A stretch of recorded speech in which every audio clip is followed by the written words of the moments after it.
This project looks completely high-end. Yes, it does, Leigh-Anne. But you can actually make this beautiful antique mirror yourself at home with just a few easy, simple steps. Exactly. So this is kind of what we're aiming for here. Exactly. It's a really popular look right now. And because we're seeing so many for mantles, for example, like layered artwork with mirrors, but you don't necessarily always want the reflection of the mirror and the light bouncing off. Yes. This is a really beautiful, subtle approach. It gives you that look of really, really expensive modeled mirror that you can do in literally 3 steps. And just to prove my point, you have the afters over there. Yep. But I went to the dollar store and the thrift store and picked up these little goodies for a couple dollars each and was able to transform them all, as I said, in just a few quick steps. And I'm going to show you how to do that. So you can even work with what you currently have. Yes. Even if it's artwork and you're over the art that's in the frame, take it right out and just spray paint over the glass, and you can even just pop the art still in the back and save it for later if you want. Oh, cool. So the first thing you want to do is when you remove the glass, make sure that you clean it, obviously, is really important, because especially when you're touching it with fingerprints, if you have the oily fingerprints on there, the paint won't adhere properly. Okay. I love using a product called Gloss Off. It's actually, I refer to it as like a liquid sandpaper.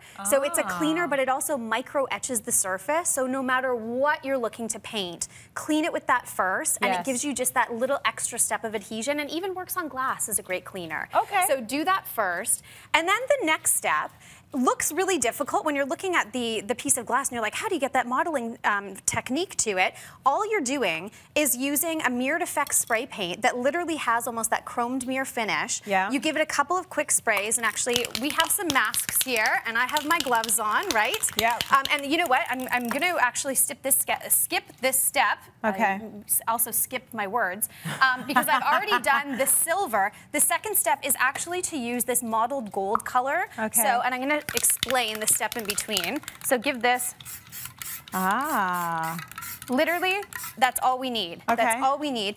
And while this is still wet, I have a spray bottle with a solution of half white vinegar and half warm water. And this is the magic. When you notice, so that's what does when you it. spray this on, the paint automatically reacts with the vinegar solution and starts to bubble. You want to just let this sit for about a minute, and then go back in with a wet cloth and just give it a little dab, and this is what creates the modeling.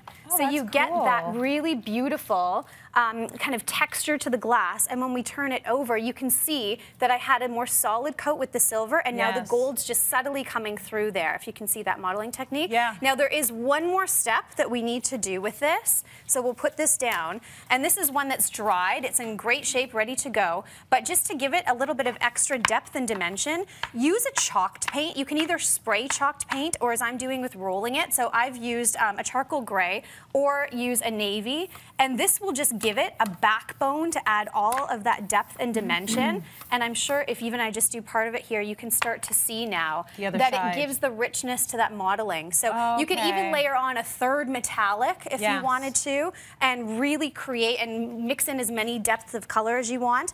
But the one thing I want to point out, if you're doing something like a vase, like this piece of glass, you actually would do these steps backwards. Oh, really? You need to build up the dark base first and spray the mirrored finish on top, because that way it'll give you the clean glass finish on the inside that you can add water as a vase for flowers. So work backwards. That's right. Exactly. That was 4 easy steps. Super easy, right? Easy. And beautiful. Yes. Very good project. Thank you, LA.